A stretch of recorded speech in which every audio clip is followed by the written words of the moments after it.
Hello my dear students. Today I am going to discuss theorem 6.6 from the chapter Triangles of NCERT class 10 book, maths book. So the theorem states that the ratio of the areas of two similar triangles is equal to the square of the ratio of their corresponding sides. It means that suppose ABC and PQR are two triangles which are similar, then the ratio of their areas will be equal to the ratio of the square of their corresponding sides. So here I have taken two triangles ABC and PQR, and it is given, according to the theorem, it is given that these two triangles are similar. Now what needs to be proved here? It is to be proved that area of triangle ABC by area of triangle PQR is equal to AB by PQ whole square equal to BC by QR whole square, CA equal to CA by RP whole square. Now in order to prove this theorem, we need to do a construction. Now what is that construction? We will draw altitudes of these two triangles. In triangle ABC, I have drawn the altitude AM, and in triangle PQR, PN is the altitude that is being drawn.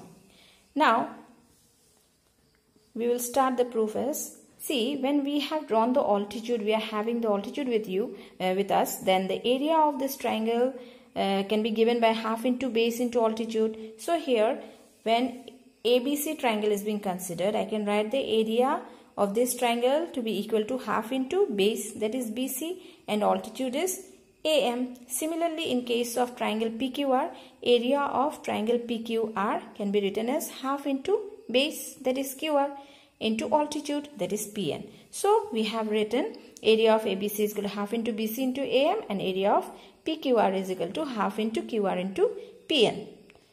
Now the ratio of their areas, that is area of ABC by area of PQR, can be written as half into BC into AM by half into QR into PN.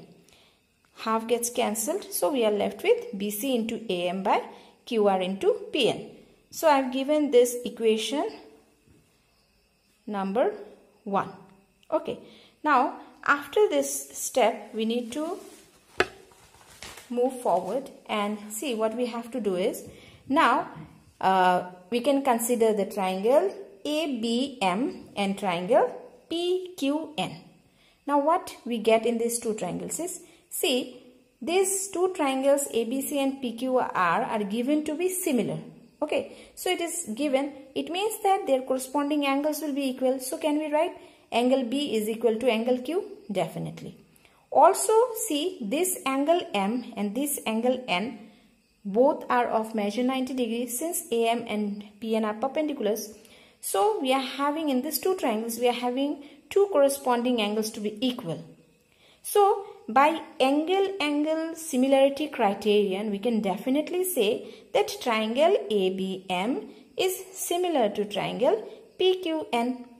Now once we have proved that these two triangles are similar, then we know that in case of similar triangles, the corresponding sides will be equal.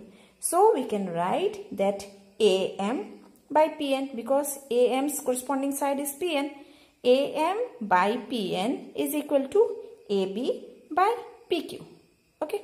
So we are giving this equation the number 2.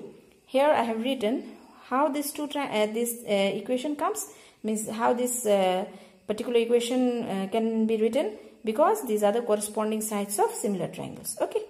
Now it is again given that ABC and PQR are all similar. It is already given, isn't it? And we know that in case of similar triangles, each pair of corresponding sides are proportional, or they are in the same ratio.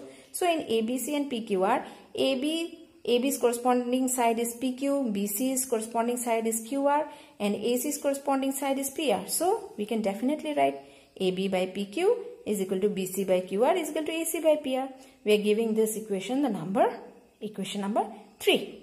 Now after that, what shall we do? See, area of triangle ABC and area of PQR in the first equation only, we have proved. See, in the first equation earlier, we have proved, isn't it, that area of triangle ABC by PQR is equal to BC by QR into AM by PN. So, keeping this in our mind, can we now write, see, BC by QR equal to AM by PN. So, instead of BC by QR, can we not write AP by BQ? How? See, from equation number 2, we have got that AB by PQ is equal to AM by PN. So, instead of AM by PN, I have written AB by PQ, that is from equation number 2. And again, see, BC by QR can be written as equal to, see, BC by QR here, BC by QR, instead of BC by QR, can't we write AB by PQ? So, ultimately, from equation number 2, we got this, and from equation number 3, we got this. So, ultimately, what it is appearing? That area of triangle ABC by PQR is equal to AB by PQ whole square. Now, since we have already proved that AB by PQ is equal to BC by QR is equal to AC by PR, okay, not proved actually, it is already given. Since all the corresponding sides are equal, and so we can write that instead of AB by PQ, we could have written, because AB by PQ is ultimately equal to BC by QR, so we could have written BC by QR whole square. Instead of AB by PQ, again we could have written AC by PR whole square. So ultimately, what we lastly get is that from equation 3, now using equation 3, we can write that area of ABC by area of PQR is ultimately equal to AB by PQ whole square, equal to BC by QR whole square, and equal to CA by RP square. This is how we have proved this theorem. Thank you.